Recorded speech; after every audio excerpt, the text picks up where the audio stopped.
सालों पहले एक नगर का राजा अपने राज्य में रात को अपना रूप बदलकर घूमता था। वो रूप बदलने के बाद लोगों से मिलकर अपने यानी राजा के बारे में जानने की कोशिश करता और उनकी समस्याओं को समझता था। एक रात जब वो नगर घूमकर आया तो अचानक जोर से बारिश होने लगी। उसने देर किए बिना एक गरीब के घर का दरवाजा खटखटाया। राजा के दरवाजा खटखटाने के बाद घर से एक व्यक्ति निकला। वो एक गरीब किसान था जो अपनी पत्नी और बच्चों के साथ रहता था। बारिश तेज थी तो किसान ने राजा को अंदर आने के लिए कहा। राजा ने घर में जाने के बाद पूछा, क्या आप मुझे कुछ खिला सकते हैं? मुझे बहुत तेज भूख लगी है। वो गरीब किसान और उसका परिवार 3 दिनों से भूखा था और उसके घर में एक भी दाना अन्न का नहीं था। किसान के मन में हुआ कि भले ही हम भूखे हैं, लेकिन अपने अतिथि को यूं भूखा नहीं रख सकते।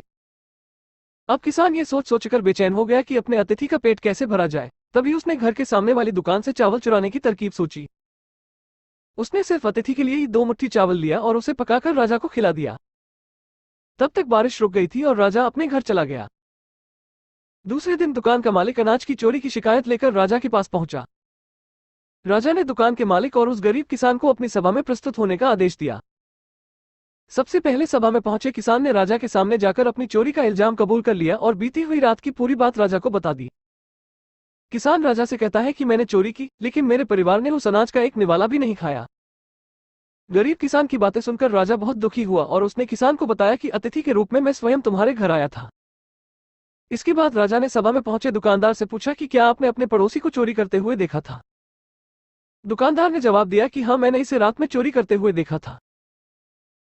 दुकानदार की बात सुनने के बाद राजा कहता है कि इस चोरी के लिए मैं पहले जिम्मेदार हूं और फिर दूसरा तुम हो, क्योंकि तुमने अपने पड़ोसी को अनाज की चोरी करते हुए देखा, मगर कभी उसके भूखे परिवार को नहीं देखा।